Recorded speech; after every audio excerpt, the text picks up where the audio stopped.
इस संदेश का शीर्षक है अगवेपन के 4C भाग 1। इसे सुनकर आशीष पाइए।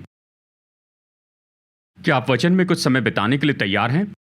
ठीक है, जैसे हमने पिछले हफ्ते घोषित किया था, हम कुछ हफ्ते बिताएंगे। मैं सोचता हूँ शायद 3 हफ्ते या फिर शायद ज़्यादा भी, यानी अगर ज़रूरत हो तो। और हम चर्चा करेंगे अगवेपन पर, और ख़ास करके 4C जो अगवेपन के हैं। अब आप में से बहुत से लोग जो यहाँ बैठे हैं, आप तो अगवे हैं और ऑर्गेनाइजेशन के अगवे हैं, अलग अलग क्षमता में आप अगवाई करते हैं। तो मैं इस बात को समझता हूँ कि ज़रूरी नहीं कि मैं ऐसे लोगों से बात कर रहा हूँ जो इस विषय से परिचित नहीं हैं, और शायद यानी आपकी सेवकाई या सेवकाई में अगवाई की है जो लीडरशिप के बारे में बात करते हैं, लोगों को उसके लिए ट्रेन करती हैं। और इसलिए मैं इन सारी बातों को सच में मानता हूँ। लेकिन जानते हैं, आप में से बहुत से लोगों जैसे आपने समय बिताया पढ़ने और सीखने में अगवेपन के बारे में। मैं सोचता हूँ लगभग 6-7 साल पहले, यानी मेरे मन में जैसे मैं इन बातों के बारे में सोच रहा था, मैंने इस तरह से कहा कि क्या हम, कम से कम मेरे लिए, मैं चाहता था कि बहुत ही सरल, समझने के लिए आसान फ्रेमवर्क हो अगवेपन के बारे में, जो ये बताता है कि महान अगवा कैसे होता है और जो अच्छा अगवापन होता है वो किस तरह से दिखाई देता है। मैं इसके बारे में ढांचा बताना चाहता हूँ क्योंकि अगवेपन के बारे में बहुत कुछ बताया गया है। यानी निरंतर आते हैं, यानी चर्च से और बाहर से भी जानकारी आती है जो निरंतर अगवेपन के बारे में वहाँ बहुत से विचार डालते जाते हैं। और इसलिए यानी ऐसा बहुत कुछ है, और मेरे मन में कुछ है जो कि बहुत ही सरल है। मुझे ढांचा चाहिए, यानी कैसे मैं खुद का मूल्यांकन कर सकता हूँ कि क्या मैं अच्छा अगवा हूँ, क्या मैं अच्छा अगवापन प्रदान कर रहा हूं। अवश्य मुझे खुद को जांचना होगा। साथ ही अगर मैं किसी और को देखता हूं, मैं कैसे आकलन कर सकता हूं, दोष निकालने के नजरिए से नहीं, लेकिन पर पहचानने के लिए। मैं सोचता हूं कलीसिया व्यक्तिगत रूप में या समाज के रूप में या फिर पूरे संसार के चर्च के रूप में हमें ज़रूरी है, हमें ये योग्यता होनी चाहिए कि पहचान ले किस अगवे को प्रभु ने भेजा और किसे नहीं भेजा। विख्यात या फिर वोट्स के अनुसार तो नहीं कर सकते या इस तरह की बातों से, लेकिन हमें स्पष्ट ढांचे की ज़रूरत है कि पहचान ले कौन अच्छा अगवा है, कौन महान अगवा है। अच्छे अगवेपन में रहकर हम उनका अनुकरण कर सकते हैं। यानी देखिए, इन दोनों कारणों के लिए, यानी खुद के मूल्यांकन के लिए और साथ ही परख के लिए, अच्छा अगवापन, अच्छे अगवे और महान अगवे, मैं बहुत ही सरल ढांचा चाहता हूँ। और इसलिए जैसे मैं सोचकर बता सकता हूँ, प्रार्थना करें, प्रभु से बुद्धि मांगे, लेकिन मैं इसे कैसे सरल शब्दों में रख सकता हूँ। और इस सोच में से ही लगभग 6-7 साल पहले की ये बात है। मैं एक बहुत ही सरल ऐसे ढांचे के साथ आया जिसे कहता हूँ अगवेपन के 4C। ये कोई नई बात नहीं है, ये तो पहले से रहे हैं, लेकिन इन्हें बहुत ही सरल तरीके से रखने के लिए, यानी यदि हम इन 4 क्षेत्रों को देखें, कैरेक्टर, कॉम्पिटेंस और कंपैशन और करिश्मा, ये 4 क्षेत्र हैं। ये तो मैं कहूँगा ये पूरा ढांचा देता है जो एक महान अगवे का चरित्र गुण हो सकता है, और साथ ही इसके द्वारा हम महान और अच्छे अगवेपन को जान सकते हैं। तो हम इन 4 बातों के बारे में चर्चा करेंगे। अवश्य हम इन्हें बाइबल के नज़रिए से देखेंगे। ये सारी बातें निश्चय ही सभी के लिए लागू होती हैं, चाहे आप जहाँ भी हो, यानी जिस किसी फील्ड में काम करते हैं, ये बातें मायने रखती हैं। हम इन्हें देखेंगे, ये हमारे लिए बहुत ज़रूरी हैं। देखिए, ये बातें बहुत मायने रखती है, चाहे आप किसी भी क्षेत्र के क्यों ना हो जिनमें आप जुड़े हैं, जहाँ पर आप एक अगवे हैं। और जानते हैं, अगवापन तो बहुत ही महत्वपूर्ण है, केवल चर्च में ही नहीं, लेकिन जीवन के सभी क्षेत्रों में। देखिए, अगर हम ये पूछना चाहें कि अगवापन क्या है, तो सरल शब्दों में अगवापन तो वो योग्यता है जहाँ पर आप खुद को लेते हैं और कम से कम एक व्यक्ति को लेते हैं कि जहाँ पर है वहाँ से जहाँ होना चाहिए वहाँ जाए। सरल शब्दों में अगवापन तो वो योग्यता है कि खुद को और कम से कम एक और व्यक्ति को ले कि जहाँ है वहाँ से जहाँ होना चाहिए वहाँ जाए। तो अगर आप किसी ऑर्गेनाइजेशन के अगवे हैं, खैर, तो आप जिम्मेदार हैं कि आप कि उस ऑर्गेनाइजेशन को लेकर जाए जहाँ पर वो आज हैं, वहाँ से जहाँ होना चाहिए, जो कुछ भी वो हासिल कर रहे हैं, जो बनना चाहते हैं। तो आप लोगों को एक यात्रा पर ले जा रहे हैं और आप खुद उस यात्रा के भाग हैं। आप यात्रा कर रहे हैं, ये नहीं कि बस राह दिखा रहे हैं, पर आप वो यात्रा कर रहे हैं। जहाँ वो है वहाँ से जहाँ होना चाहिए वहाँ ले जाते हैं। और हमने बहुत अच्छे से सुना है अनन्या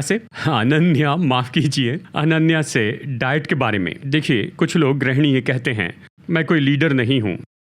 नहीं, अगर आप सच में सोचे तो आप परिवार की अगुवाई कर रही हैं। शायद आप गृहिणी हैं लेकिन आपकी लीडरशिप है।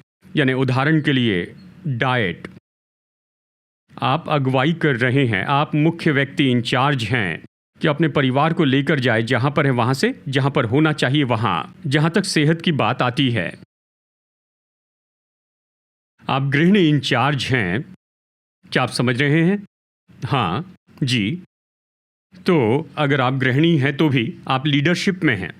आप अपने परिवार को ले जाती वे जहाँ हैं वहाँ से जहाँ होना चाहिए तक आप अगुवाई कर रही हैं। और यानी देखिए, हर एक व्यक्ति जो आपके घराने में हैं वो इस क्षेत्र में आपके लीडरशिप के द्वारा आशीष पाते हैं। तो इस तरह से हम सब लोग किसी न किसी क्षमता में अगुवे हैं। हमारा प्रभाव का अपना क्षेत्र है। हम लोगों को ले जा सकते वे जहाँ हैं वहाँ से जहाँ होना चाहिए तक। और देखिए, यहाँ बिल्कुल शुरुआत में ही मैं आपको ये बता देना चाहता हूँ, बाइबल ये बताती है कि जो अगवापन है ये अनुग्रह का वरदान है। हम इसके बारे में रोमियो अध्याय 12 में पढ़ते हैं। ये तो इसके बारे में थोड़ा परिचय है। रोमियो अध्याय 12 वचन 6 से 8 प्रेरित पौलुस इस तरह लिखता है, कहता है, जबकि उस अनुग्रह के अनुसार जो हमें दिया गया, हमें भिन्न भिन्न वरदान मिले हैं। तो जिसको भविष्यवाणी का दान मिला हो वो विश्वास के परिमाण के अनुसार भविष्यवाणी करे। यदि सेवा का दान मिला हो तो सेवा में लगा रहे। यदि कोई सिखाने वाला हो तो सिखाने में लगा रहे। जो उपदेशक है वो उपदेश देने में लगा रहे। दान देने वाला उदारता से दे। जो अगुवाई करे वो उत्साह से करे। तो आप यहाँ देखते हैं, अगुवाई करना अनुग्रह का वरदान है। तो परमेश्वर हम सबको सामर्थ देते हैं इस क्षेत्र में। यह अनुग्रह का वरदान है। अगुवाई के लिए परमेश्वर हमें सामर्थ देते हैं। ये कहता है जब अगुवाई करे तो उत्साह से करे, जिज्ञासा से, समर्पण और मेहनत के साथ। और ये सब उस उत्साह शब्द में जुड़े हुए हैं। हम बाद में उसे देखेंगे। पर अगवापन अनुग्रह का वरदान है। ये वो सामर्थ है जो परमेश्वर हमें देते हैं। लेकिन केवल परमेश्वर हमें सामर्थ ही नहीं देते, परंतु अगवापन तो ऐसा है जो हम सब इसमें उन्नति कर सकते हैं सीखने, ट्रेनिंग और प्रैक्टिस से। तो अगवापन हमेशा विवाद होता है कि अगवे जन्म लेते हैं या बनाए जाते हैं। और मैं सोचता हूँ कि इसके लिए मुख्य बात तो बस यही है कि अगवे तो बनाए जाते हैं। शायद वो ऐसे ही कुछ गुणों के साथ में जन्म लेते हैं, लेकिन उन्हें अच्छा अगवा बनाने के लिए, देखिए, एक अगवा तो बनाया जाता है सीखने, ट्रेनिंग और प्रैक्टिस के द्वारा। इस लीडरशिप की सीरीज में हम इसी बात पर चर्चा करेंगे। हम सब लोग सीख सकते हैं, बढ़ सकते हैं, उन्नति कर सकते हैं। हम बढ़ सकते हैं सीखने, ट्रेनिंग और प्रैक्टिस के द्वारा। तो ये मत कहिए मैं कभी अच्छा अगवा नहीं बन सकता हूँ। आप बन सकते हैं। हम बन सकते हैं। हम हमेशा सीख सकते हैं कि हम अपनी क्षमता में बेहतर अगवे कैसे हो जाएं, जहाँ पर हमें अगवापन दिया गया है।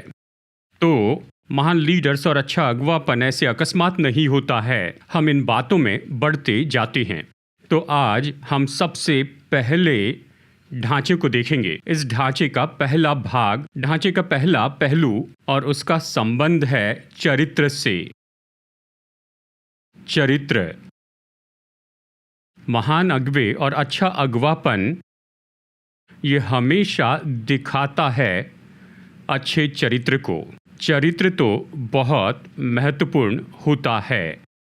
अब जब हम चरित्र के बारे में कह रहे हैं तो चरित्र क्या है? चरित्र तो वो है, यानी एक व्यक्ति के रूप में आप सच में कौन हैं। यह आपकी नैतिकता का फाइबर है। आप अपने अंदर में कौन हैं। अब चरित्र तो अलग है सम्मान और व्यक्तित्व से।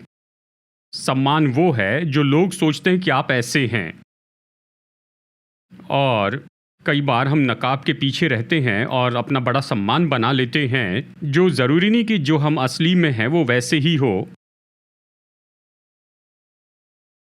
व्यक्तित्व तो वो है जो आप लोगों के सामने दिखाई देते हैं। आप अच्छे से बोलने वाले हैं और मित्रतापूर्ण हैं, वो सब जो है वो व्यक्तित्व है, लेकिन शायद इसका आपके नैतिक फाइबर से कोई संबंध ना हो।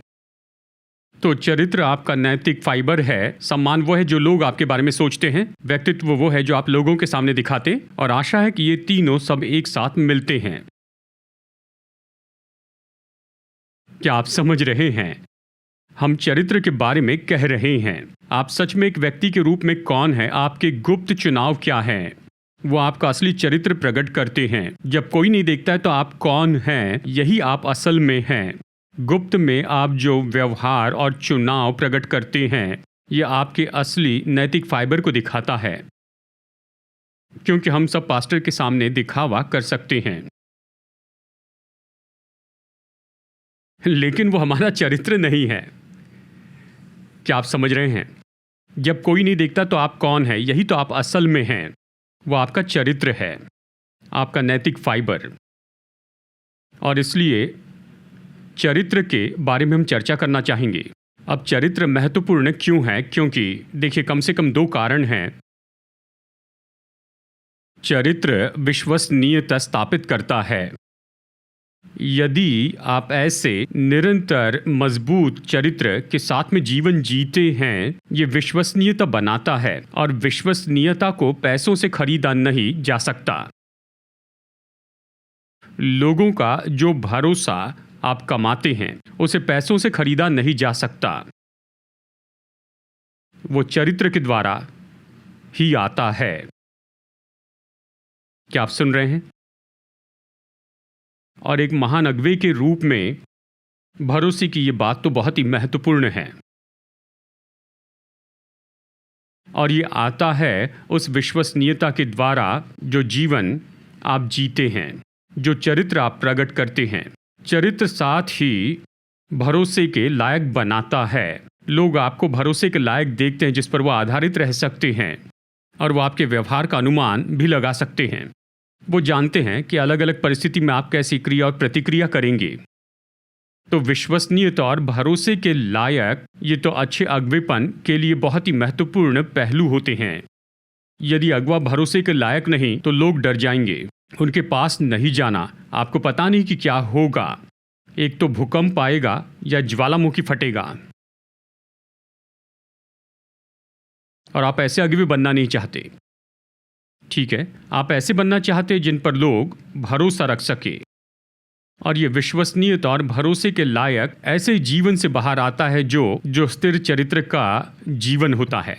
तो देखिए, ये बहुत ही महत्वपूर्ण ऐसे क्षेत्र हैं। देखिए, ये तो बहुत ही हाल ही की या जुलाई अगस्त की बात है। हार्वर्ड बिजनेस रिव्यू मैगजीन का इसमें बहुत ही दिलचस्प लेख है, और इस आर्टिकल का शीर्षक है, जब सीईओ को काम पर रखते हैं तो चरित्र पर गौर करते हैं।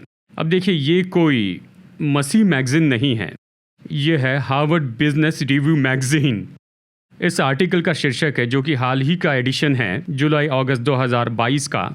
इस आर्टिकल का शीर्षक है, सीईओ को काम पर रखने के लिए उनके चरित्र पर गौर करें। आखिरकार वो बाइबल पढ़ रहे हैं। नहीं, मजाक कर रहा हूँ। ये आर्टिकल लिखा गया था, ये एसोसिएट प्रोफेसर थे business administration Harvard business school के पहले के दिनों में, और उन्होंने काफ़ी साल बिताए, मैं सोचता हूँ 10 साल बिताए, इस बात पर रिसर्च और अध्ययन किया, उनके जीवन शैली का, सीईओ के जीवन के व्यक्तिगत व्यवहार का अध्ययन किया कि कैसे उनकी व्यक्तिगत जीवन शैली प्रभाव डालती है उनकी अगुवाई में चलने वाले ऑर्गेनाइजेशंस पर।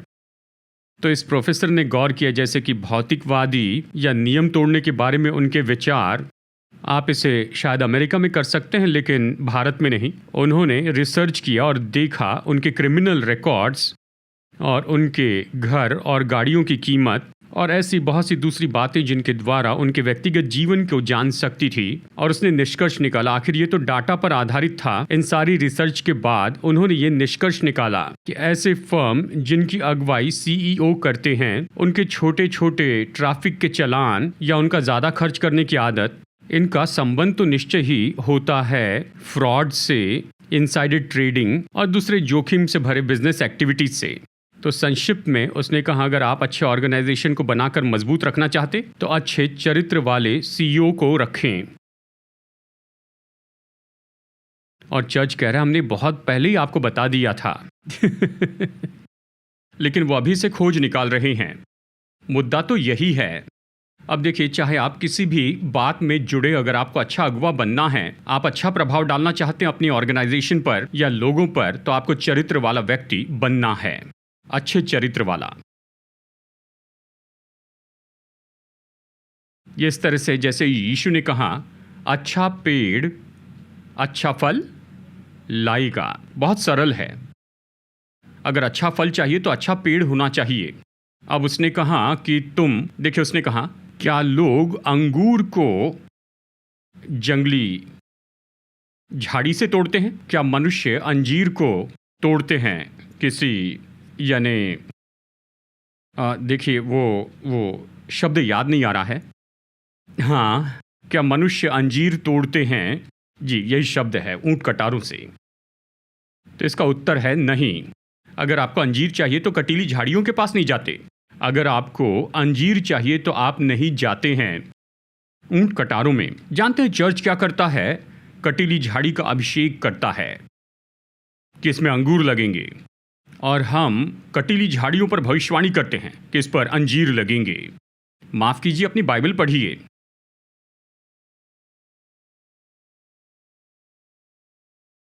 आप उन्हें उनके फलों से जानोगे।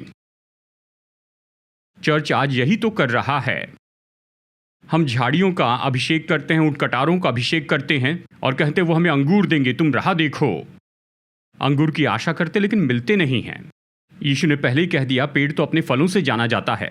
अच्छा पेड़ अच्छे फल लाता है, चाहे आप कितने भी प्रार्थना, भविष्यवाणी और अभिषेक करें। नहीं, अब अगर परमेश्वर हमारे हृदय को बदल दे, देखिए अलग बात है, लेकिन यहां पर मैं अगवेपन के नजरिए से कह रहा हूं कि हम अच्छे फलों को देखें तो अच्छे अगवे चाहिए, ऐसे अगवे जिनका अच्छा चरित्र हो।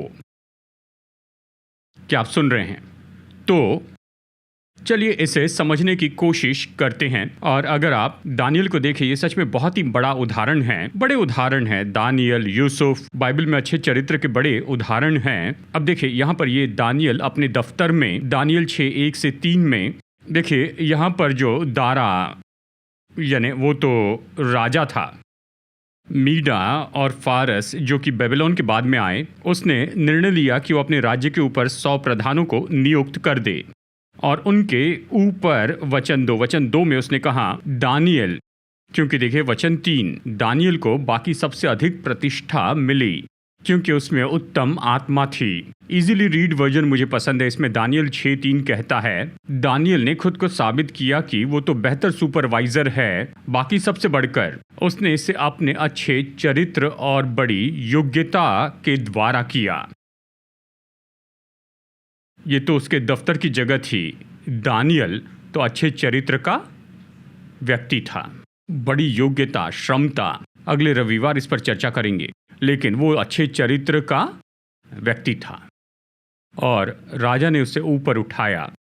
तो चलिए इन घटक के बारे में बात करते हैं अच्छे चरित्र के लिए। चलिए यहाँ पर थोड़ा आगे बढ़ते हैं। इसे आप समझ लीजिए। यहाँ पर मैं ये बताना चाहता हूँ, नीति वचन 22 कहता है, बड़े धन से अच्छा नाम अधिक चाहने योग्य है, कहता है अच्छा नाम। अब देखिए यहाँ पर हम बात कर रहे हैं सम्मान के बारे में, पर यहाँ ये अच्छे नाम के बारे में कह रहा है जो अच्छे चरित्र से आता है। देखिए उसका ज़्यादा मूल्य है, यानी बड़ी संपत्ति या सोने या चांदी से, और बाइबल हमें यही तो सिखा रही है। नीति वचन 10:7 कहता है, धर्मी को स्मरण करके लोग आशीर्वाद देते हैं। तो आप जो जीवन जीते हैं, आपका जीवन जो लोग याद करते हैं, ये तो बहुत ही बहुमूल्य होगा। धर्मी को स्मरण करके लोग आशीर्वाद देते हैं। तो व्यक्तिगत अच्छा चरित्र, मैं सभी को प्रोत्साहित करता हूं जो अगवे हैं, अपने चरित्र पर गौर करें, अपने चरित्र पर गौर करें। आमीन। और प्रभु से पूछिए, प्रभु अगवे के रूप में मैं ऐसा स्त्री और पुरुष बनना चाहता हूं जिसका अच्छा चरित्र है। जैसे अपनी ऑर्गेनाइजेशन या लोगों की अगुवाई करता हूं, चाहे आप टीम लीडर हो या प्रोजेक्ट मैनेजर हो, शायद आप बिजनेस के हेड हो, चाहे जो भी हो, प्रभु मैं यही चाहता हूं कि मैं अच्छे चरित्र का स्त्री या पुरुष हो जाऊं। तो इसके घटक कौन से हैं? जल्दी से देखिए, 7 घटक हैं अच्छे चरित्र के बारे में। नंबर 1, हम सब इनसे परिचित हैं लेकिन इन्हें फिर से देखना अच्छी बात है। नंबर 1 वो है ईमानदारी। आपको सच्चा होना है, नैतिक होना है, सच्चे होना है, तथ्यों का सामना करना है, डेटा के बारे में झूठ न बोलें, उसे देखें क्या आप सुन रहे हैं। ईमानदारी वाले व्यक्ति हो, ईमानदार स्त्री और पुरुष हो। भजन 24 वचन 4 और 5, यहोवा के पर्वत पर कौन चढ़ सकता है, पवित्र स्थान में कौन खड़ा हो सकता है, जिसके काम निर्दोष और हृदय शुद्ध है। आइए एक साथ सब कहें, साफ हाथ शुद्ध हृदय। साफ हाथ शुद्ध हृदय। ऐसे जीने की कोशिश कीजिए। प्रभु मैं ऐसा व्यक्ति बनना चाहता हूं जिसके हाथ साफ हो और शुद्ध हृदय हो। सरल है। अपने हाथ साफ रखना चाहता हूं और हृदय शुद्ध रखना चाहता हूं। हमारे उद्देश्य साफ होने चाहिए, केवल आप और परमेश्वर जानते हैं, क्योंकि कोई आकर आपके हृदय को जांच नहीं सकता। साफ हाथ शुद्ध हृदय, ईमानदारी। जब हम इस तरह से जीते हैं, जानते हैं, यशायाह 33 वचन 15-16 कहता है, जो धर्म से चलता और सीधी बातें बोलता, जो अंधेर के लाभ से घृणा करता, जो घूस नहीं लेता यानी घूस का इनकार करता, जो खून की बात सुनने से कान बंद करता और बुराई देखने से आंखें मूंद लेता है, वहीं ऊंचे स्थानों में निवास करेगा। ईमानदारी की जगह ही आपके सेहतमंद रहने की जगह है। कोई आपको छू नहीं सकता। वही ऊंचे स्थानों में निवास करेगा। वो चट्टानों के गढ़ों में शरण लिए हुए रहेगा। उसको रोटी मिलेगी और पानी की घटी कभी न होगी। परमेश्वर कहते आपकी देखभाल की जाएगी। अब याद रखिए, कई साल पहले ये हुआ। मैं कहानी तो बताऊंगा लेकिन बड़ी सावधानी से बताऊंगा, पूरा विवरण नहीं दूंगा। लेकिन ये यहाँ पर हमारे शहर बेंगलुरु में हुआ। मुझे वो साल तो याद नहीं है, शायद मैं उतना सटीक तो नहीं हूँ। लगभग 2008 या उसी के समय में हमारे शहर के लगभग 30 चर्च, सभी पास्टर एक साथ आए। हम एक साथ कुछ करना चाहते थे और उस समय ऐसा बहुत कुछ चल रहा था और उसके लिए ज़रूरी था कि हम इस तरह से एक साथ आए।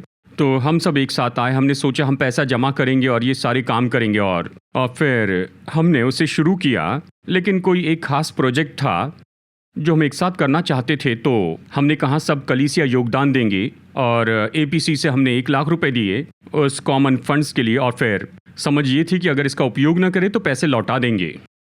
तो वो जो खास काम था वो आगे नहीं बढ़ पाया। तो हमने मीटिंग की और कहा ठीक है, जो भी पैसा दिया गया उसे लौटाना होगा।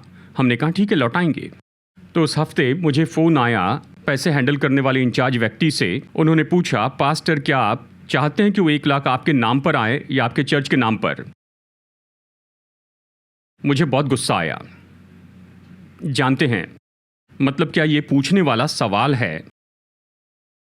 ये पैसा आया था, बताइए लोगों, तो फिर पैसा वापस जाना चाहिए किस में? हाँ, अच्छे लोग हैं। हाँ। मुझे बहुत गुस्सा आया। वो मुझसे पूछ रहे थे, पास्टर क्या आपको ये चेक आपके नाम पर चाहिए या फिर आपके चर्च के नाम पर? वो इस तरह का सवाल कैसे पूछ सकते थे? लेकिन एक लीडर के रूप में, ये तो सरल उदाहरण है, एक लीडर के रूप में आपको उस जगह पर रखा जाता है जहां आप अपनी ईमानदारी में समझौता कर सकते हैं अगर आप चाहे तो, और परमेश्वर आपके सिवा कोई नहीं जान पाएगा। मेरा जवाब बिल्कुल तुरंत था। मैंने कहा चर्च से पैसा आया, उसे चर्च में वापस जाना चाहिए, धन्यवाद, खत्म, कोई सवाल नहीं। लेकिन अगर कोई चाहता तो कहता हाँ बड़ी खुशी से मेरे नाम में डाल दो, किसी को पता नहीं चलेगा। लेकिन आपको निश्चय ही ईमानदारी का व्यक्ति बनना होगा, चरित्र का, हर समय में, चाहे लोग देखें या न देखें। तो ये बहुत ही महत्वपूर्ण भाग है एक अच्छे और महान अगुवे बनने का, जिसका अच्छा चरित्र है। दूसरा है जवाबदेही बने, यानी ये तो खुद पर नियंत्रण करने की योग्यता है। अच्छे चरित्र का जो अगवा है उसके लिए ज़रूरी नहीं कि कोई और आकर उससे कहे कि क्या सही है और क्या गलत है। उसके अंदर खुद पर नियंत्रण करने की योग्यता है। मतलब आपके अंदर आपका नैतिकता का कॉम्पस है जो आपको बताता है क्या सही है क्या गलत है। अगर अगवे के रूप में आप में ये गुण नहीं है तो आपको परमेश्वर से इसे लेना होगा। यानी जवाबदेही होने का महसूसीकरण हो, यानी पहले परमेश्वर के लिए जवाबदेही और खुद को भी जवाब दे। और ये बात तो चर्च में भी इतनी ही सत्य है। और मुझे याद है, देखिए, एक ऐसा समय था, ये तब की बात है जब हम वापस आकर सेवकाई शुरू किए थे, यानी यहाँ पर चर्च शुरू किया। और सबसे बड़ा सवाल ये था कि आप किसके सामने अपना जवाब या लेखा देंगे, क्योंकि हम तो भागी नहीं थे इक्लीसियास्टिक ऑर्डर के, जैसे CNI और CSI हैं, यानी इस तरह के मेन लाइन डिनोमिनेशन के। तो हमारे पास नहीं था हायरार्किकल स्ट्रक्चर जो हमारे ऊपर निगरानी करें। तो सवाल ये था कि आप किसको लेखा देंगे। लोग इसके लिए हर तरह के काम करते हैं, वो कहीं दस्तखत करते हैं और वो अपने ऊपर कुछ नाम रखते हैं, यानी मैं इनके नीचे हूँ, मैं उनके नीचे हूँ। लेकिन मैंने इस बात को देखा, आप खुद को किसी भी छत्र छाया में रख सकते हैं, लेकिन कुछ भी हो, वो छत्र छाया आप पर अधिकार नहीं करेगी। एक तरह से अगर जाकर आप गड़बड़ी करना चाहते हैं तो कर सकते हैं। और मैं ये सब होते हुए देख रहा था और आखिर में मैंने यही निष्कर्ष निकाला, सच्ची जवाबदेही तो यह है कि परमेश्वर के सामने सच्चे हो, अपने सामने, अपने परिवार के सामने और जिनकी सेवा करते उनके सामने। अगर इस जवाबदेही को नहीं बनाएंगे तो चाहे आप कौन से भी डिनोमिनेशन में हो, निश्चय आप गलती करेंगे ही। ये बहुत ही बुनियादी है। अगर आप जवाब नहीं देते हैं परमेश्वर को, अपने आप को, अपने परिवार को, अपने लोगों को, तो आप किसी और के सामने जवाबदेही नहीं हो सकते हैं।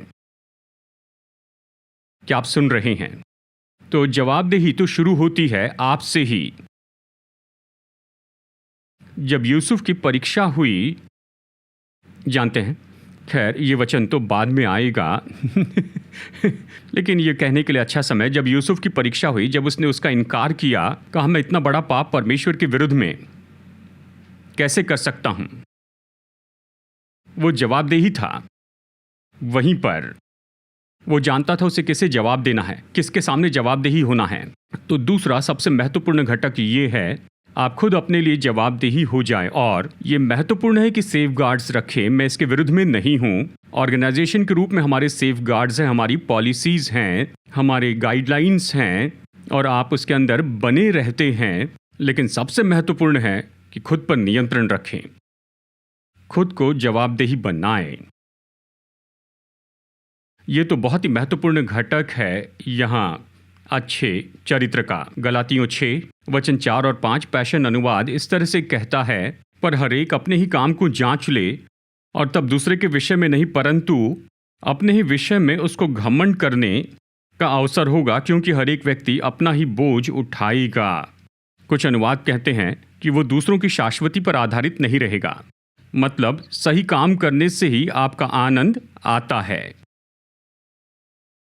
दूसरे आपके लिए ताली बजाएंगे, ये ठीक है, लेकिन आप जानते हैं आपने जो किया वो सही है, वहीं से आपका आनंद आता है। नंबर 3, यह समर्पण। ये तीसरा घटक है। अच्छे चरित्र का तीसरा घटक है समर्पण। मतलब आप डामाडोल नहीं, दुचित्ते नहीं, अंदर बाहर ठंडे गर्म नहीं, लेकिन आप समर्पित हैं और आप ईमानदार हैं। आप पूरी तरह से स्थिर है, अटल बने हैं। आप समर्पित है उस कारण के लिए जिसके पीछे आप चलते हैं। समर्पण महत्वपूर्ण है अच्छे अगुवे के लिए। आप अपने कारण के लिए समर्पित हैं, लोगों के लिए समर्पित हैं, आप अपने ऑर्गेनाइजेशन के लिए समर्पित हैं, आप समर्पित हैं, आप जो कर रहे हैं उसके उद्देश्य और दर्शन के लिए आप उसके लिए समर्पित हैं।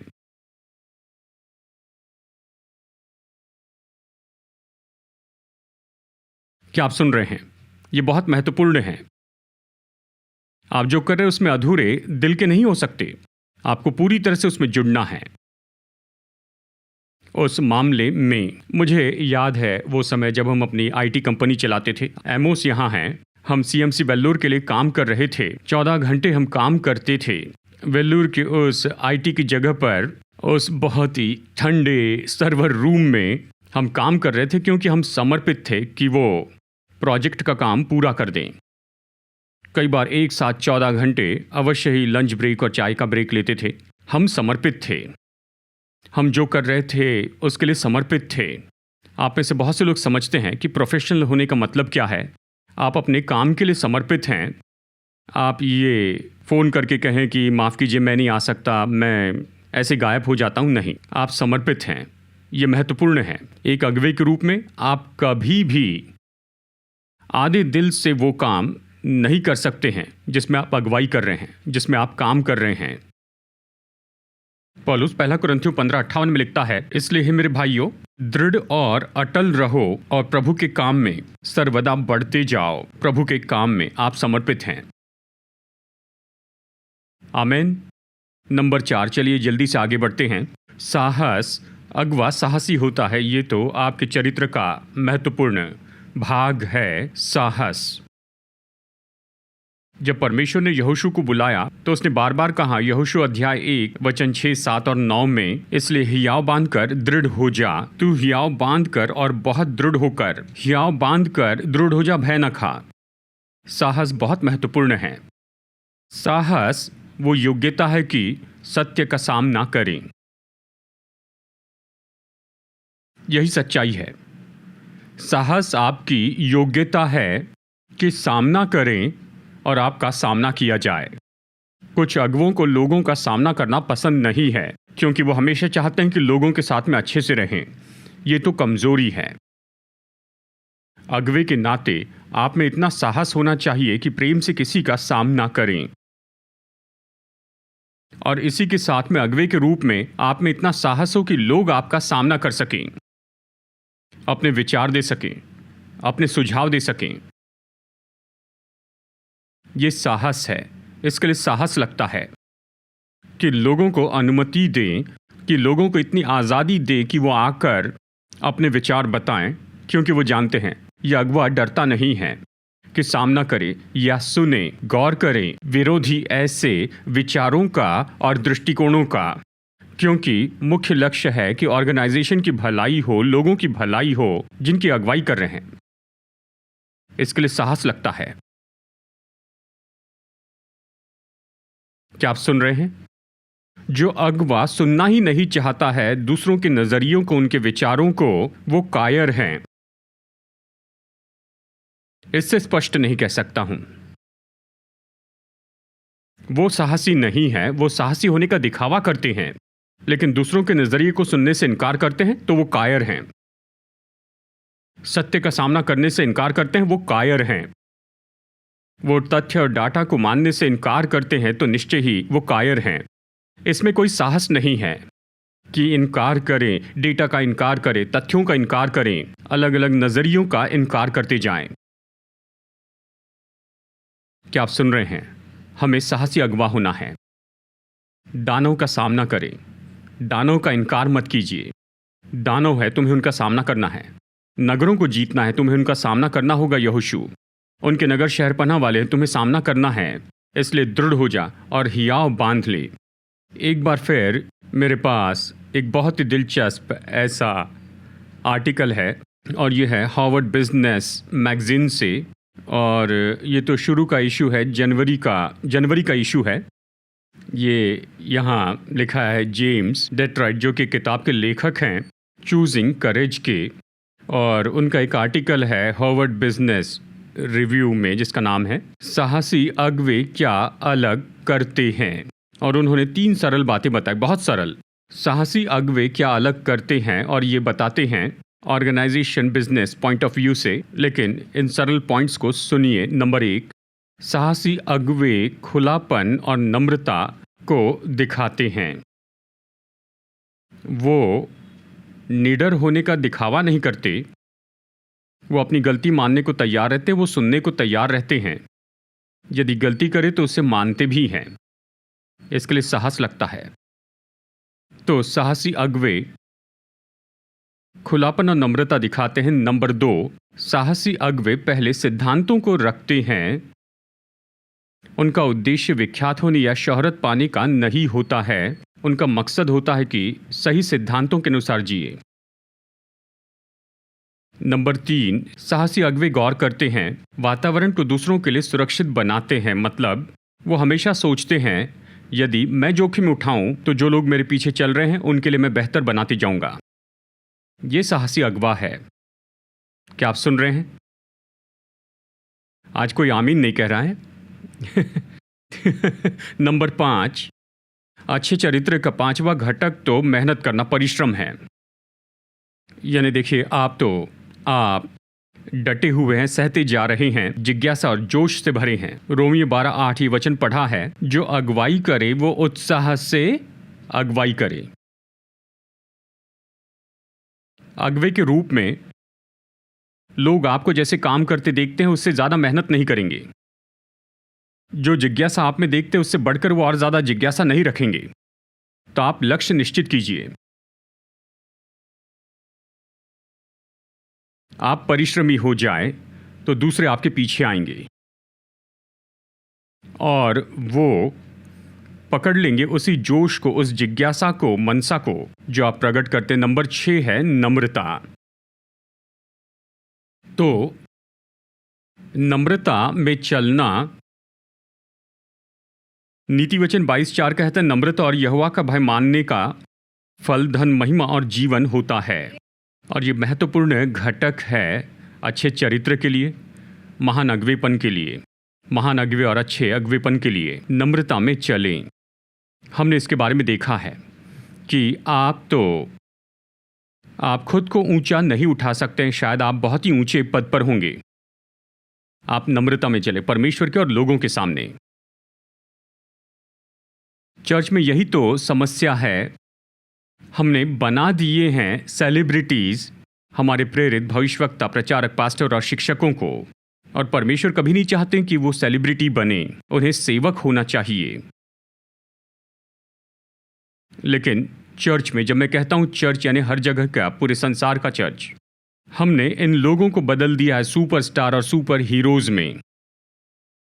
प्रेरित, भविष्यवक्ता, प्रचारक, शिक्षक, पास्टर, इन सब को जैसे कि मानो कि वो तो बहुत अद्भुत हैं, वो तो स्वर्गदूत के मटेरियल से बने हैं, और हम उसमें वहां पर नीचे गिरते हैं। तो फिर क्या हुआ है? और ये चर्च की समस्या है। सेलिब्रिटी अगवे, उन्हें लगता है वो व्यवस्था के ऊपर हैं, बाकी सब प्रभु की आज्ञा माने, लेकिन मैं तुमसे ऊपर हूं तो मुझे आज्ञा नहीं माननी, मुझे वचन नहीं मानने हैं। वो किसी को जवाब नहीं देना चाहते। सेलिब्रिटी लीडर्स सोचते हैं कि मैं तो तय किया गया हूं, कुछ भी हो, मैं प्रभु की सेवा कर रहा हूं, मैं इतना अभिषिक्त व्यक्ति हूं, मैं तो तय किया गया हूं, मेरे पास ये होना चाहिए, मैं इसके काबिल हूं। सेलिब्रिटी लीडर्स किसी भी तरह के सवाल को या अलग पर्याय को सताव समझते हैं। कहते मुझे सताया जाता है। नहीं, आप सत्य का सामना कर रहे हैं, पर उसे कहते हैं ये तो सताव है। सेलिब्रिटी अगवे अपने गलत कामों को सही ठहराते हैं, अच्छा मकसद बताते हैं। कई बार कहते हैं परमेश्वर ने मुझसे कहा, कोई इस पर सवाल नहीं कर सकता। अगर प्रभु ने उनसे कहा तो सवाल पूछने वाले हम कौन हैं? परमेश्वर ने उनसे नहीं कहा। परमेश्वर पूछते होंगे, क्या मैंने तुम्हें यह बताया है?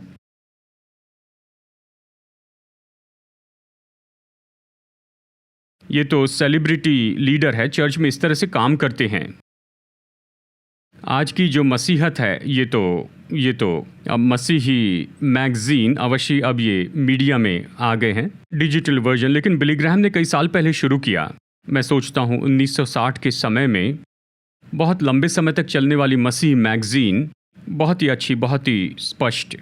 पिछले साल जून 2021 में यानी उन्होंने पॉडकास्ट शुरू किया। नाम था the rise and fall of Mars hills. अगर आप दिलचस्पी लेते हैं तो आप जाकर सुन सकते हैं। अभी उसके 16 एपिसोड हुए हैं। पिछले साल उन्होंने इसका अध्ययन किया। ये चर्च जिसका नाम था मार्स हिल चर्च, जो सियाटल में है, उन्होंने 1996 में से शुरू किया और वो तो बहुत बढ़ता चला गया। सियाटल में ज़्यादा चर्च नहीं थे, वो तो बिना चर्च का शहर था, यानी पूरे अमेरिका के राज्यों में, यानी ये तो ऐसी जगह थी जहाँ पर चर्च की बड़ी ज़रूरत थी। और मार्स हिल चर्च बहुत ही अच्छा काम कर रहा था। देखिए, एक समय ऐसा था कि वो सबसे ज़्यादा प्रभावी और अगुवाई करने वाला था। अमेरिका का बहुत ही प्रभावी ऐसा चर्च था। और ये तो बढ़ता चला गया। मुझे लगता है 15,000 सदस्य में लोग आए, बड़ी उन्नति हुई, बहुत अद्भुत, बहुत अच्छा। लेकिन अचानक ही क्या हुआ, 3 महीने में लगभग 2014 में गिर गया, सब चला गया। 18 साल चला गया। इसलिए क्रिश्चियनिटी टुडे यानी उस पॉडकास्ट में, यानी rise and fall of Mars Hill, उन्होंने वहाँ पर उसकी खोजबीन की, उससे सीखा, यानी यहाँ पर क्या हुआ, क्या गलत हुआ। ये तो ऐसा चर्च था जिसने पूरे देश पर प्रभाव डाला, ये बहुत अच्छा काम कर रहा था, फिर अचानक क्या हुआ। तो उन्होंने इसकी खोजबीन की, और इसलिए ये तो सच में दिल तोड़ने वाली सीरीज़ है कि हम इसे सुने। इसे सुनना सच में आसान नहीं, लेकिन अगर आप देखना चाहे कि आप समझ सके आज मसीह संसार में क्या हो रहा है, तो ये सीरीज़ देखिए, खास करके अगर आप लीडर हैं। और उन्होंने इसे प्रकट किया और इस सच्चाई को बाहर लाया, यानी इस सारे अद्भुत काम जो हो रहे थे उसके अंदर वहाँ मतभेद और बुरा व्यवहार था। एक और बात को वहाँ पर दिखाया गया कि ये तो मसीही सेलिब्रिटी मानसिकता थी। लोग भी इसके लिए जिम्मेदार थे क्योंकि उन्होंने इसको सपोर्ट किया था। जब उन्होंने कुछ गलती देखी तो उन्होंने कुछ भी नहीं बोला, उसके विरुद्ध में कुछ नहीं किया। उन्होंने इसे सपोर्ट किया, यानी मसीह सेलिब्रिटी मेंटालिटी को, और इसी के कारण वो पूरी तरह गिर गया। इतना सामर्थ्य और मजबूत चर्च वो पूरी तरह खत्म हुआ। सीखने के लिए महत्वपूर्ण पाठ है। यीशु ने अगवेपन के बारे में हमें क्या सिखाया। मत्ती 20 वचन 25 से 28 में उसने कहा, उसने अन्य जातियों की ओर देखकर कहा, जानते हो, उसने चेलों से कहा, तुम अन्य जातियों को देखो कैसे उनके हाकिम उन पर प्रभुता करते हैं। उसने कहा कि तुम में, यानी तुम में ऐसा नहीं होगा, परंतु तुम में जो कोई बड़ा होना चाहे वो तुम्हारा सेवक बने, और जो तुम में प्रधान होना चाहे वो तुम्हारा दास बने। तो यीशु हमें क्या सिखाते हैं कि अगवेपन की जगह तो सच में सेवा करने की जगह है। आप लीडर हैं क्योंकि आपको लोगों की सेवा के लिए बुलाया गया। क्या आप सुन रहे हैं? और इसलिए आप जिस किसी क्षमता में अगवे हैं, आपकी मनोदशा तो ये है कि मैं यहाँ लोगों की सेवा के लिए हूँ, मैं उनके सेवक के रूप में यहाँ हूँ, उनकी सेवा कर रहा हूँ। और ये हमें दूर रखेगा इस सेलिब्रिटी मानसिकता से। और यही बात है, देखिए यहाँ पर मैंने चर्च के बारे में बताया, लेकिन यही होता है बाकी सभी क्षेत्र में। जब लीडर सोचता है कि वो सेलिब्रिटी है, वो सामर्थ्य प्रभाव का दुरुपयोग करता है और बाकी सब कुछ होता है। आखिरी नंबर 7, ये 7वां घटक है अच्छे चरित्र का, और वो है आदर। हमें हर व्यक्ति से आदर से व्यवहार करना चाहिए, चाहे वो ऐसा व्यक्ति हो जो बहुत प्रभावी और सामर्थी हो, पढ़ा लिखा या बहुत पढ़ा लिखा वगैरह वगैरह, या फिर साधारण सा मनुष्य हो, दोनों से आदर से व्यवहार कीजिए। अगर ऐसा नहीं कर सकते हैं तो परमेश्वर को हमारा हृदय बदलना होगा। हमें सबके साथ आदर से व्यवहार करना है, जायज तरीके से, समानता से, सबके लिए सही न्याय, कोई पक्षपात नहीं। पहला पत्रस अध्याय 2 वचन 17 कहता है, सबका आदर करो, हर एक व्यक्ति का आदर करो, उनका भी जो आपके साथ सहमत नहीं होते। बाइबल ये नहीं कहती कि उन लोगों का आदर करो जो आपके कैंप में हैं या आपकी ओर से हैं। सभी का आदर करें जिनमें उस पार वाले लोग भी शामिल हैं, उनसे आदर से व्यवहार करें। जो दूसरे कैंप में, उनसे भी आदर से व्यवहार करें, सबका आदर करें। तो अगुवे के रूप में यह महत्वपूर्ण है। लोगों को ये जानना होगा कि आप लीडर हैं, लेकिन फिर भी आप उनसे आदर से व्यवहार करेंगे, चाहे वो आपके साथ सहमत नहीं, चाहे वो हो सकते हैं अलग पृष्ठभूमि से या दूसरी बातों से। आदर से व्यवहार कीजिए। रोमियो 12:18 कहता है, सब मनुष्यों के साथ मेल मिलाप रखो। तो क्या अब तक आप समझ रहे हैं? तो आप कैसे कह सकते हैं कि आप में अच्छा चरित्र है? चलिए इन 7 घटकों को फिर से देखते हैं। ईमानदारी, आइए एक साथ कहते हैं। ईमानदारी, जवाबदेही, समर्पण, साहस, परिश्रम, नम्रता और आदर। अब ये बातें हम में बढ़ती चली जाए। देखिए, हम में से कोई इसके साथ जन्म नहीं लेता है, ये चीज़ें हम में बढ़ते चली जाना चाहिए, ठीक है, हम इसमें बढ़ रहे हैं, ठीक है, हमें सुधार आ जाता है, हम अपने जीवन को देखते हैं, हम इन्हें बढ़ने देते हैं, और जैसे ये सब हम में बढ़ते चले जाते हैं तो आप में चरित्र निर्माण होता है। आप तैयार हो रहे हैं कि आप अच्छे अगुवे बने और आप अच्छे से अगुवाई करें आपके पीछे चलने वाले लोगों की। प्रभु से मांगे, प्रभु के सामने खुले रहें, प्रभु मैं चाहता हूं कि ये सब मुझ में हो, मैं सबसे सही व्यवहार करना चाहता हूं। जानते हैं, मैं आपसे ये करने के लिए नहीं कह रहा हूं, लेकिन जब हम चर्च की अगुवाई करते हैं, देखिए हम तो एक ऑर्गेनाइजेशन है, हमारे साथ में स्टाफ काम करते हैं, मुझे पता नहीं कितनी संख्या में हैं, मैं सोचता हूं 30 फुल टाइम स्टाफ हैं और शायद 30 कंसल्टेंट और कुछ ट्रांसलेटर्स, आउटरीच पास्टर्स हैं। ये कोई बड़ी ऑर्गेनाइजेशन नहीं है, लेकिन मैं खुद से यही तो कहता हूं, जो भी नियम उनके लिए लागू होते हैं मेरे लिए भी होते हैं।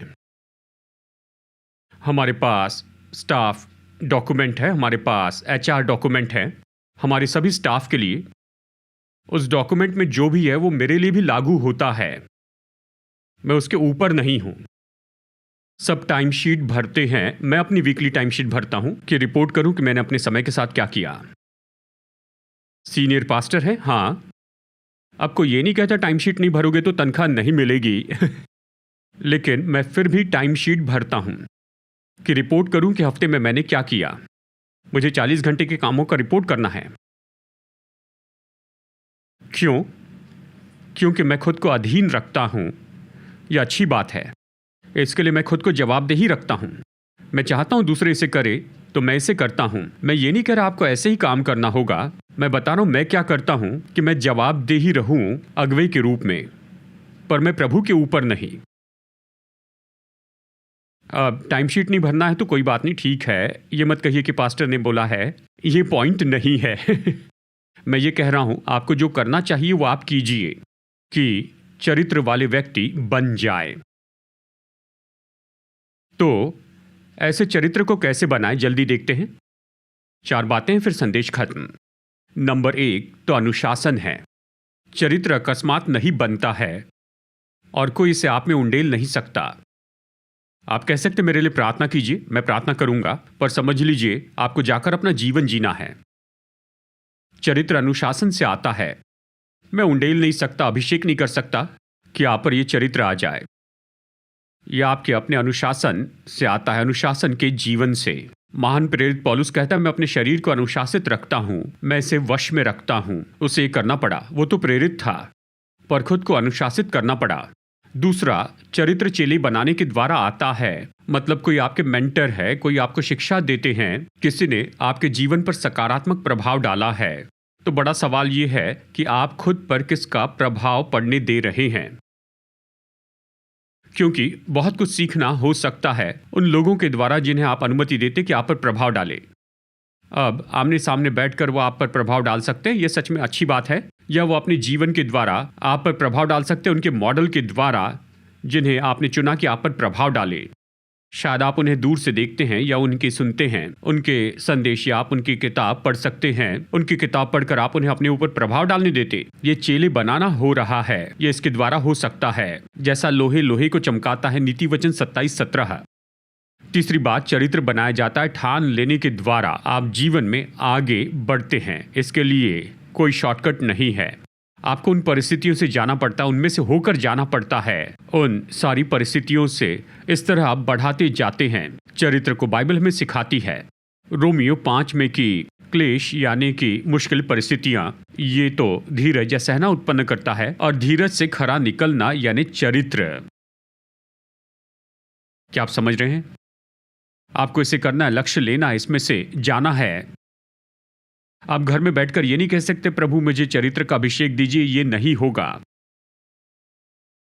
आपको इससे जाना होगा, जिम्मेदारी लीजिए, आपको इन बातों से होकर जाना होगा। आपको सेवा करना होगा, मुश्किलों का सामना करना होगा, और अंत में चरित्र आता है आपके व्यक्तिगत समर्पण के द्वारा, परमेश्वर के भय के द्वारा। वो चरित्र आप में निर्माण होते जाएगा।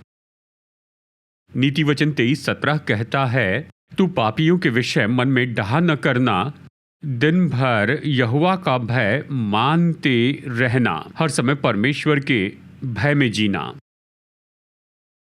मतलब चाहे जो भी परिस्थिति या परीक्षाओं का सामना करें, प्रभु के भय में जिए तो चरित्र आप में निर्माण होते जाएगा। क्या आप समझ रहे हैं? कुछ समय बाद हम प्रार्थना करेंगे, तो अपने चरित्र की रक्षा कीजिए, उसे बनाए रखें। देखिए, एक गलती या एक गलत कदम, ये नहीं कह रहा ये हमेशा होता है, लेकिन एक गलत कदम वो उसे नाश कर सकता है जिसे बनाने के लिए आपने पूरी जिंदगी बिता दी है। तो अपने चरित्र की रक्षा कीजिए, चरित्र को संभाल कर रखिए। सबोपदेशक 10:1 मरी हुई मक्खी के कारण गंधी का तेल सड़ने और बसाने लगता है, और थोड़ी सी मूर्खता बुद्धि और प्रतिष्ठा को घटा देती है। वो सब घटा देती है, बिल्कुल अलग कर देती है। अपने चरित्र की रक्षा करें। और अंत में मैं हमें चुनौती देना चाहता कि हम जो अगुवे हैं और जिन अगुवों के पीछे हम चलते हैं, वो मजबूत चरित्र के लोग होने चाहिए। क्या आप समझ रहे हैं? हम जो अगुवे हैं और जिन अगुवों के पीछे चलते हैं, वो मजबूत चरित्र के लोग होने चाहिए। परख रखिए, इसे पहले देखिए। कई बार चर्च में हम दोषी होते हैं, जैसे मैंने पहले बताया है। हम केवल परफॉर्मेंस पर गौर करते हैं। या आसान है कि पुलपिट के पीछे 45 मिनट खड़े रहकर परफॉर्मेंस करें। ऐसा करने के लिए ज़्यादा चरित्र की ज़रूरत नहीं, इसके लिए बस थोड़ा ड्रामा लगता है। लेकिन मैं कौन हूं, इस पुलपिट से नीचे उतरने के बाद वही मेरा चरित्र निश्चित करता है। दुख की बात है कि मसीह संसार में हम केवल देखते हैं कि पुलपिट पर से क्या होता है।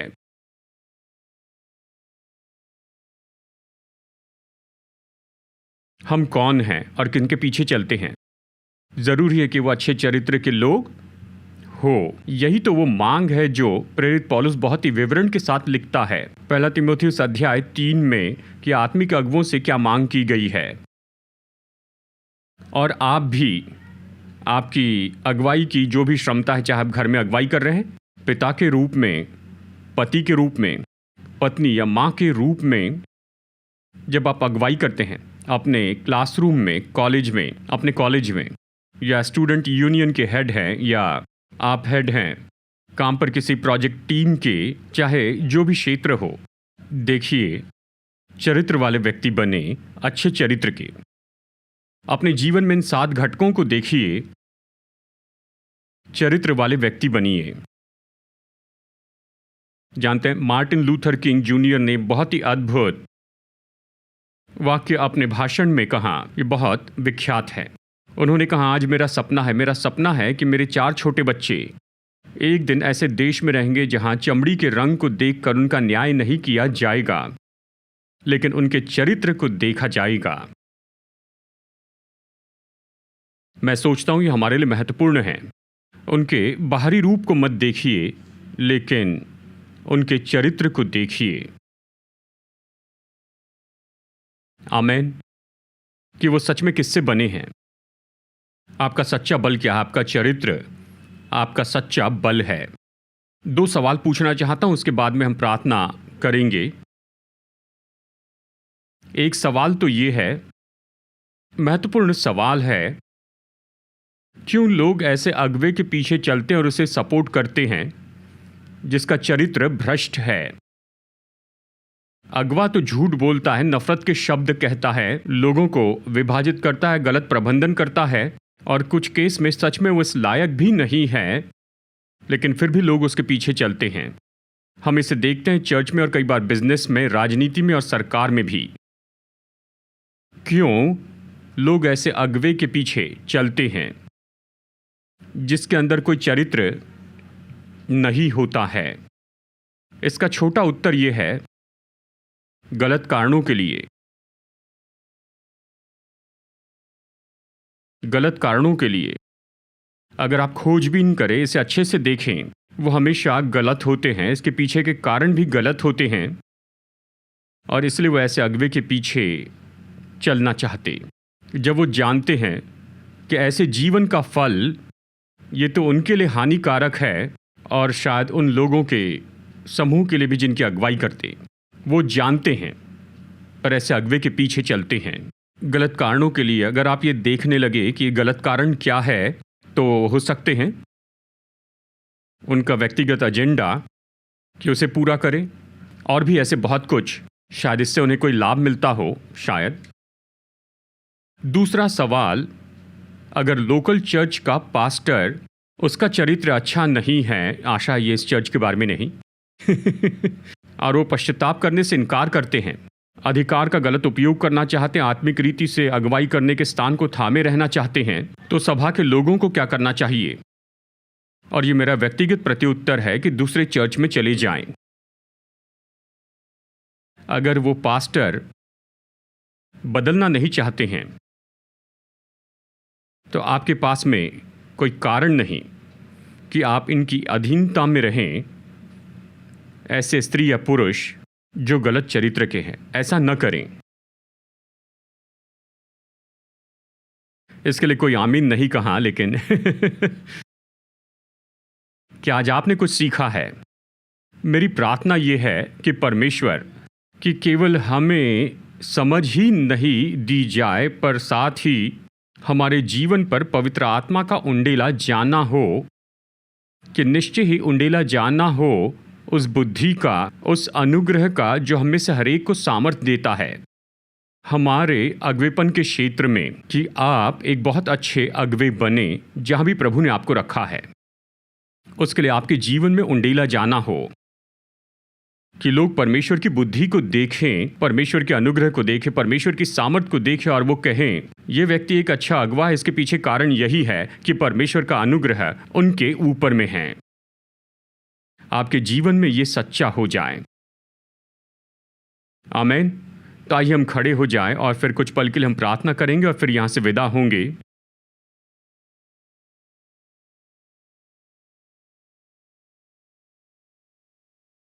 पिता, हम अगुवों के लिए धन्यवाद देते हैं। ऐसे स्त्री पुरुषों को आपने तैयार किया और उन्हें जिम्मेदारी की जगह पर रखा है, प्रभाव की जगह पर रखा है, ऐसी जगह कि वो हमारी अगुवाई कर सके। धन्यवाद देते हैं इन अगुवों के लिए। धन्यवाद देते हैं यहाँ उपस्थित सभी स्त्री और पुरुषों के लिए कि अगुवाई करने की जिम्मेदारी जो आपने हर एक को दी हुई है, ऐसा अगुवापन जिसमें वो आने वाले दिनों में प्रवेश करने वाले हैं।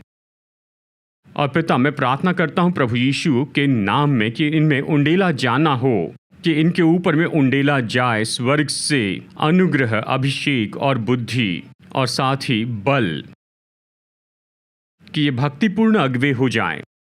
ऐसे स्त्री और पुरुष हों, ये बड़े दिलडोल वाले हो, बड़े बल के और चरित्र के हो, जो मसीह को दर्शाते जाएं जहां आपने हमें रखा है, कि मसीह वहां पर वास करे और हमारे द्वारा दिखाए जाए इस अगवेपन के द्वारा जो हम लेकर आ रहे हैं। प्रभु यीशु देखे जाएं। हम में से हर एक में इन जरूरी घटकों को उंडेलिए कि मजबूत नैतिक चरित्र हो। हम में से हर एक में से उभारिए प्रभु।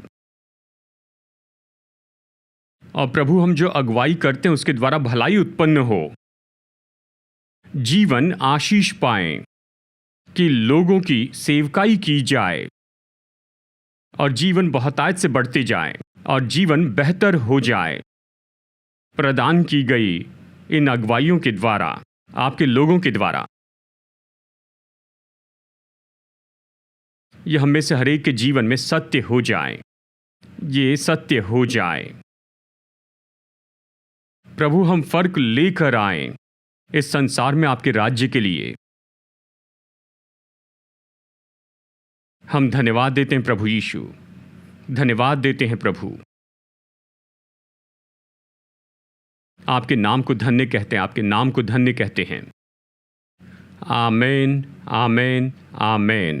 पिता, हम धन्यवाद देते हैं आपकी उपस्थिति के लिए, आपकी आत्मा की सामर्थ और वचन की सामर्थ के लिए, और आपका अनुग्रह, हमारे प्रभु यीशु मसीह का अनुग्रह और हमारे स्वर्गीय पिता परमेश्वर का प्रेम और उसकी पवित्र आत्मा की मधुर उपस्थिति हम में से हर एक के साथ हमेशा होती रहे, यीशु के नाम में। और सब लोग कहें आमेन। संदेश सुनने के लिए धन्यवाद। भरोसा करते हैं कि ये संदेश आपके लिए आशीष रहा। मुफ्त के स्रोत पाने के लिए, जिनमें है सरमन नोट्स और पब्लिकेशन, पाने के लिए विजिट करें apcwo.org पर। बैंगलोर के एपीसी बाइबल कॉलेज की जानकारी पाने के लिए विजिट कीजिए apcbiblecollege.org पर। याद रखिए, All Peoples Church Bangalore app download कीजिए एप्पल या गूगल प्ले स्टोर से।